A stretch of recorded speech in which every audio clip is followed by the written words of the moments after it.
Race Remix.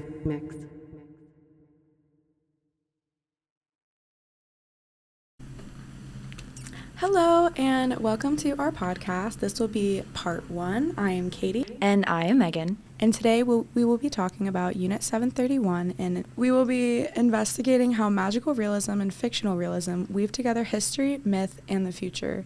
We will be approaching this topic from the lens of our majors, so I will be largely talking about psychology.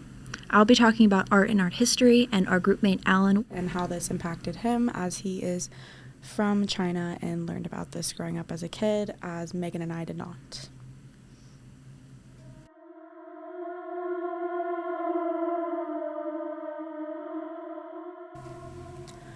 Magical realism and fictional realism allow for the portrayal of fantastical, far-off events in a realistic way. This theme is weaved throughout history and incorporated into our future. Real life and myth blend together through the lens of our personal experiences and perspectives.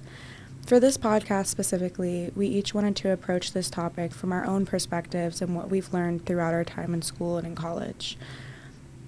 All of us have very differing experiences and backgrounds coming together in this class, and we wanted to combine those and try to untie these magical realism and fictional realisms and myths and break them down in ways in which we understand and ways that other people may not have the perspective.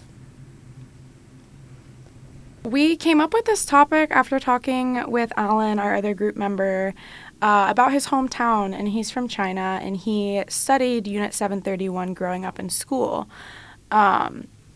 We had never heard about this and didn't really know a ton about it, so we kind of wanted to explore that for our project. Mm-hmm. Yeah, it was really interesting hearing Alan talk about this is a subject and a topic that he learned about at a very young age. And he's also been to a museum dedicated to this horrific accident and issue that happened in the early 1930s, early 1940s, and he grew up around this. And when he came here, he realized that none of the Western students really knew what Unit 731 was. So that inspired this whole project to continue. So just to start, Unit 731 was a biological warfare research organization that operated under the authority of the Japanese Imperial Army in the 1930s and 40s. Some other instances of human testing at this time would be on the Jewish prisoners in Nazi concentration camps. That's probably about the most well-known wrongful human experimentation. So this unit was started by Scherer, who was the chief of water purification in Manchuria, China in 1936, because of a water filter that he created. He was able to use this position to catalyze his interest in military research, and that's when he started the Unit 731, which was given that name for added secrecy. So the victims were mostly from Manchuria, and they were delivered by the Japanese police, who claimed that these people were prisoners, criminals, and political activists. The victims that were in this camp, there are no survivors, and they underwent both in-field and in-house experiments, including live dissection without anesthesia, internal infection of diseases, subsequent removal of infected organs while still living, exposure to the test of germ bombs that were intended to spread the bubonic plague, injection of animal blood. They were tied to poles and hit with flamethrowers, grenades, and experimental and other biological warfare weapons that were tested on them.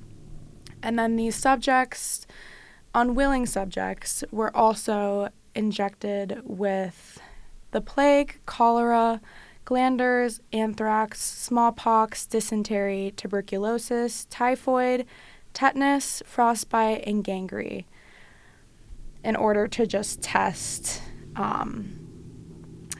the effects of those diseases on humans and how long it would take for people to die.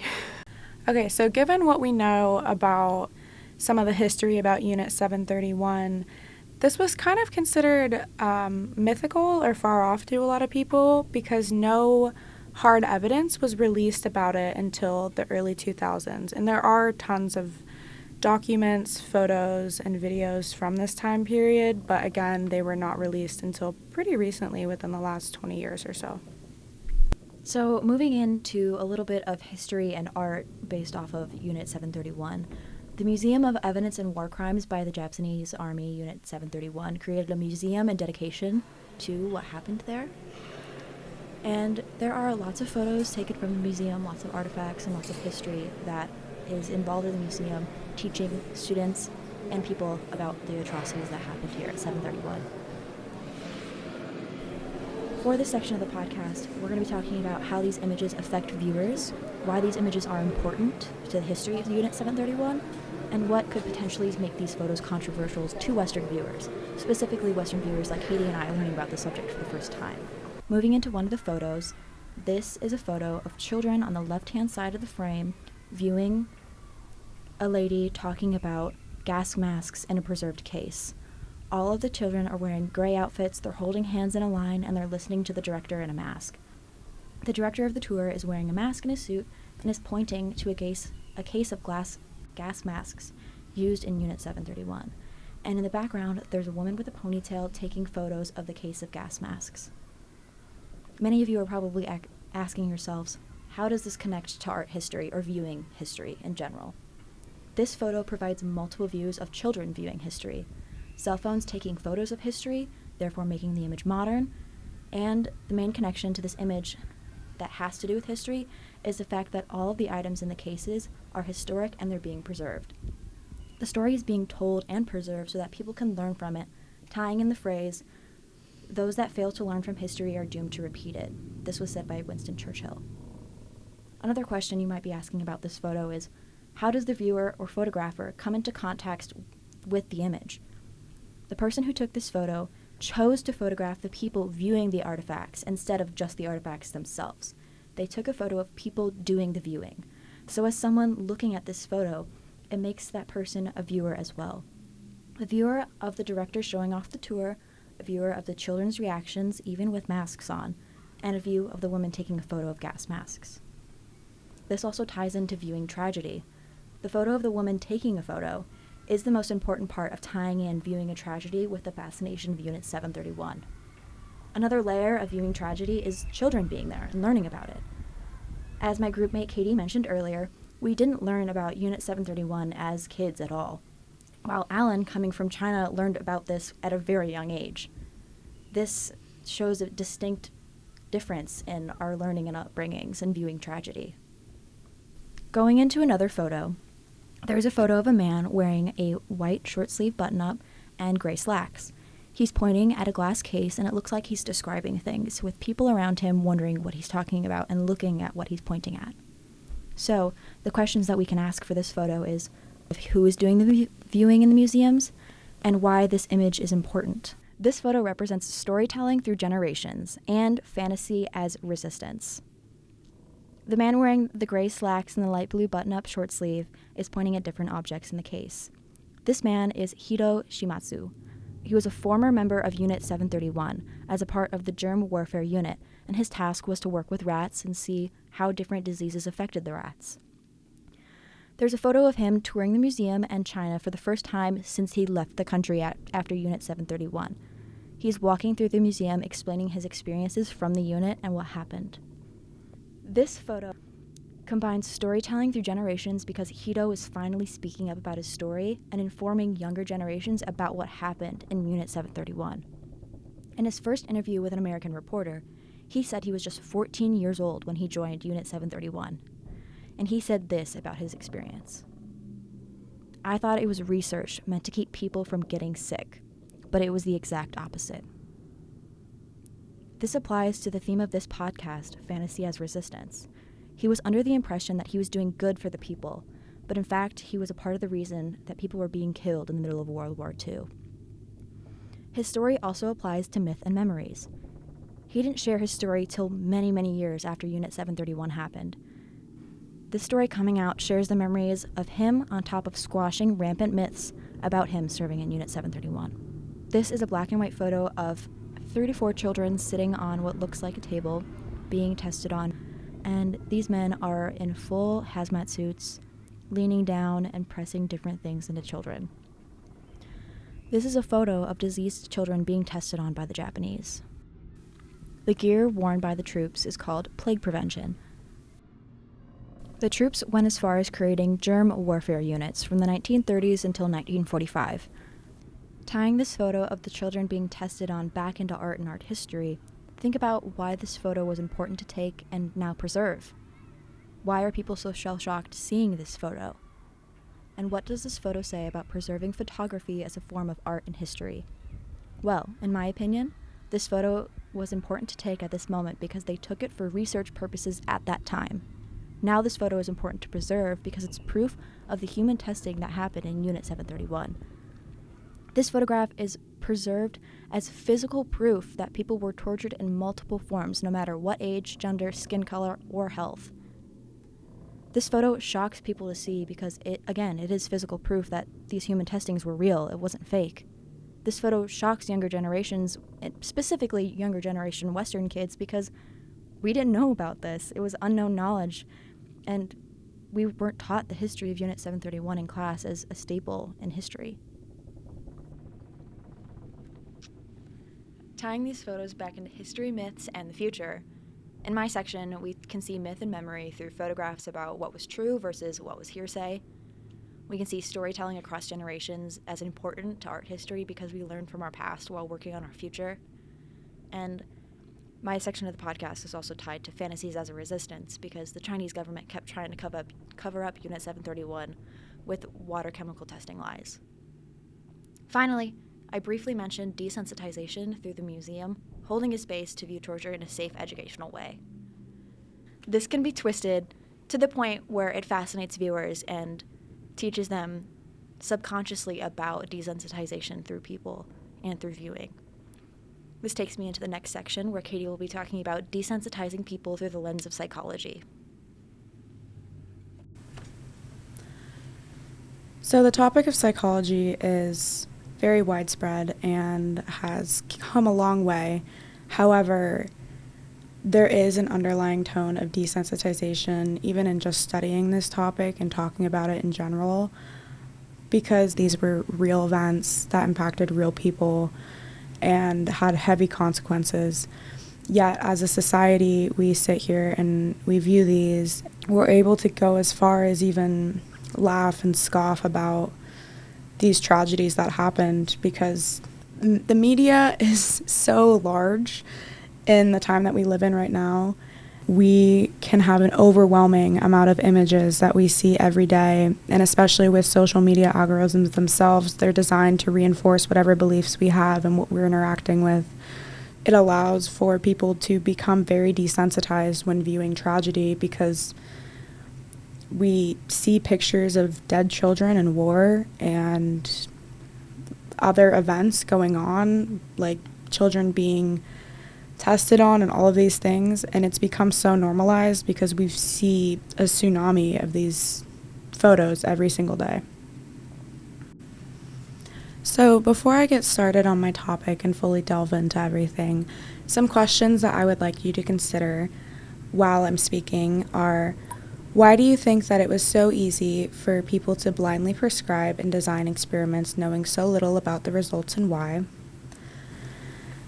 And then finally, science creates the discoveries that improve our lives, but at what cost?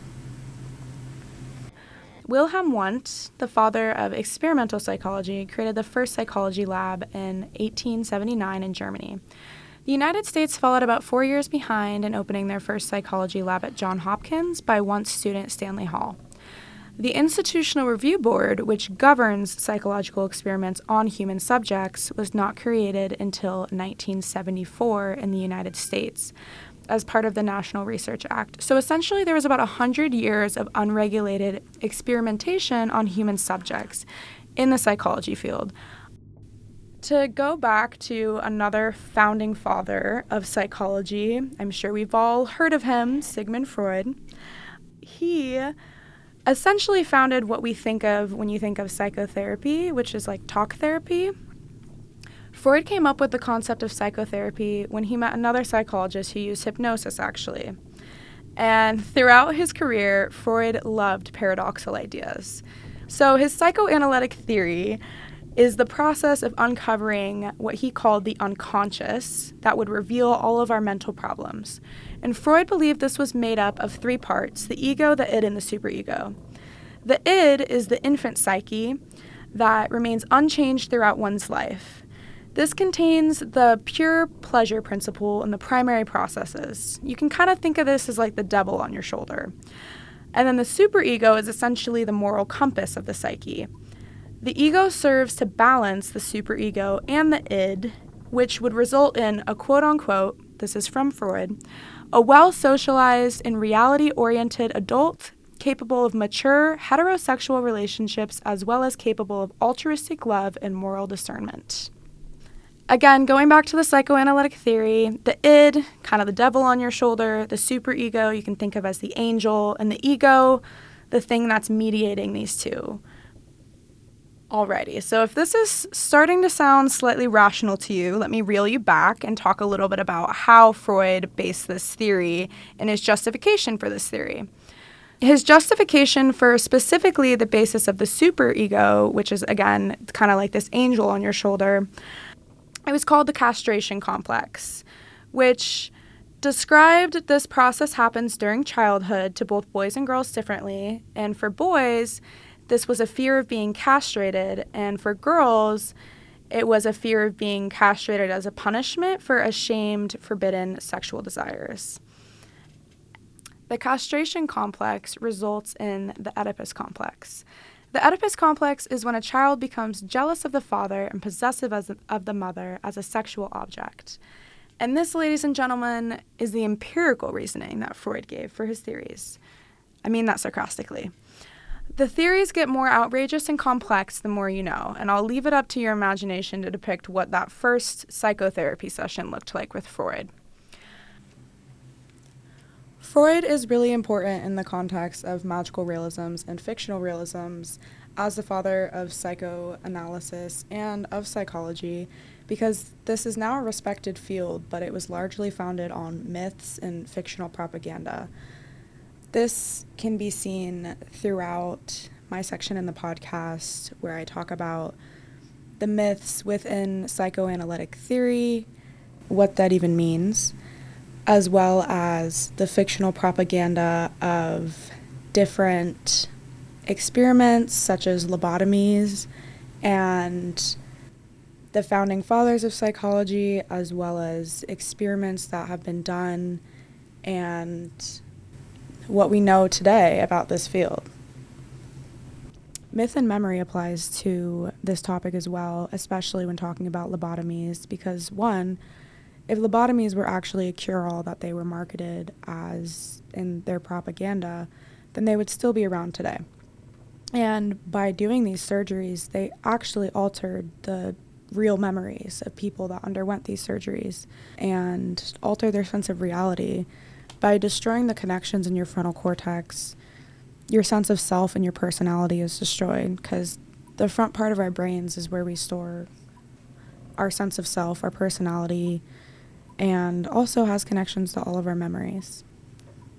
Psychology in this time period created the space for people to see people as others, and it really led people to see just how far they could push experiments, which were widely unregulated during this entire time period, which eventually led to experiments such as Unit 731. Obviously, there was a degree of intention there that was to gain scientific knowledge. However, there was also a part of them that had to know that this was wrong because they covered it up and it was secretive. Okay, remember those questions I asked you at the beginning? I'm going to answer them now in my own personal opinions and beliefs. So the first question I asked, why do you think it was so easy for people to blindly prescribe and design experiments knowing so little about the results, and why? I think that there is a level of arrogance and superiority that the majority of people performing these experiments were white men in power, and they I guess you could call it negligence in the sense that in that moment, they probably didn't even consider or care to consider how this would be impacting their participants, their lives, and the psychology, like their own psychology in the further context of their lives. I also think that this time period that we're talking about, when these experiments were unregulated from roughly like the 1870s to the 1970s, there was a heavy undertone of racism, sexism, misogyny, and it created a lot of divides for people to view people as others and less than and do experiments on them. And these experimenters were able to justify these in their own context because they truly did believe that they were better than these people. Otherwise, they wouldn't have been able to do these, and they wouldn't have felt the need to cover them up if they knew that it wasn't wrong. Science creates the discoveries to improve our lives, but at what cost? There's a huge cost that has come with all of the knowledge that we have now about science and psychology, and it's important to remember those origins of Unit 731, the Tuskegee syphilis experiments, the Milgram shock experiments, all of these experiments that we look back and they are very ethically dubious in nature, and we know that now we would consider them wrong, but still, that is the foundation for most of the science that we know today, and most of the things that the ways in which we operate our lives, things that we consider to be just well-known facts now, they came at a cost, and that cost was a lot of people's lives during this time period. Again, I just hope that people really take into account how much knowledge that we've gained, but the human life cost that was paid, and the genuine psychological torture that was done on a lot of people to have this knowledge that we have now. To finish talking about Unit 731 in the context of magical realism versus fictional realism, on top of history, myth, and the future, there is myth and memory applied to people who stepped up and said something about how morally wrong the research was, on top of comparing it to people who continued to pursue these forms of research as torture while knowing it was morally wrong. So there's an added layer of deception to this as well for the researchers that were performing some of these experiments. Some of these experimenters had no idea what exactly they were doing. They were doing the initial experiments that were being done on rodents or rats and thought that they were contributing to good while having no idea that the germs or whatever they were experimenting on were being forced on unwilling human subjects.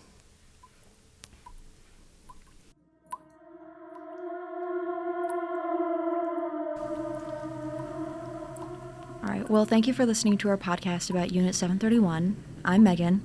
And I'm Katie. And this has been the end of our podcast. Check in for episode 2 with Alan. Bye.